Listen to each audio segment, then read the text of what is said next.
நான் பெரியார் பத்தின வீடியோஸ் போட்டது ரொம்ப ரொம்ப தப்பு. ஏன்னா ட்விட்டர், இன்ஸ்டாகிராம், ஃபேஸ்புக்னு எல்லாத்துலயுமே என்னோட வீடியோஸ் தான் எடுத்து போட்டுட்டு இருக்காங்க. எங்க அண்ணன் பெரியாரை தூக்கி பிடிச்சதை விட நான் பெருசா தூக்கி பிடிக்க போறது கிடையாது. அப்படி இருக்கும்போது நான் பேசுனது ரொம்ப தப்பு தான். தன் மேல வீசப்பட்ட செருப்பை எடுத்து சேமிச்சு தான் பேச வர மேடைக்கு முன்பு போட்டு வித்து சேமித்த காசுல பள்ளிக்கூடம் கட்டி படிக்க வச்சோண்டாங்க ஐயாங்க. மூத்திர சட்டியை தூக்கி கொண்டு தெருவாக போய் எங்கள் மேல சுமத்தப்பட்ட சூத்திர பட்டத்தை துடைக்க போராடிய மாபெரும் தலைவன்டா தந்தை பெரியார். ஆண் பெண் பாலியல் வேறுபாடற்ற சமத்துவம் தந்தை பெரியாரின் கனவு.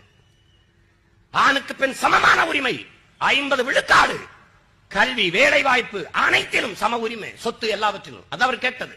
சீமான்னு ஒருத்தன் ராமநாதபுரத்துல ஆடு மாடு மேய்ச்சிட்டு தெரியாம அடிச்சிட்டு திரைப்படத்துல இயக்குனர் ஆகியிருக்கான்னா அதுக்கு ஒரே ஆள் தான் காரணம். இந்த ஆள் நன்றி கடனுக்காக சாகும் வரை, உயிர் உள்ளவரை அவர் என்ன பணியை செய்தாரோ அந்த பணியை செய்து சாகிறது முடிவெடுத்திருக்கேன். நான் படிச்சுக்கிட்டே வரும்போது தெளிவு வருது.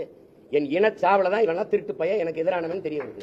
2008, 2009, 2010 தான் திராவிடன் திருடன். புத்தகங்களை மறுவாசிப்பு செஞ்சதுக்கு அப்புறம் 2008, 10 மாறி இருப்பாரு. ஆனா 2022லயும் பெரியார தூக்கி தான் பிடிச்சிருப்பாரு. அதான் எங்க அண்ணன். பெரியாருடைய அப்பா திருச்சியில ஒரு கோயில்ல, அந்த கோயில்ல இருக்கிற குருமார்கள், அந்த ஐயர்களுக்கு எல்லாம் சாப்பாடு போடணும் அப்படின்னு உயிரில் அந்த எழுதி வச்சுட்டு போயிட்டார். அவங்க சாப்பாடு போடலைன்னு ஒரு வழக்கு பெரியார் மேல போட்டாங்க. இவர் பெரிய ஐயா கேட்கும்போது, நீதிபதி நீங்க என்ன சாப்பாடு போடலையா, உயிரில் இருக்கிற மாதிரி நீங்க ஏன் போடலன்னு. நான் போட்டேங்க, நான் போட்டேன். அவங்க சாப்பிடல. ஏன் சாப்பிடல அவங்களே கேளுங்க. அவர் தாழ்த்தப்பட்டவரை வச்சு சமைச்சு போடுறாருங்க, நாங்க எப்படிங்க சாப்பிடுறோங்க.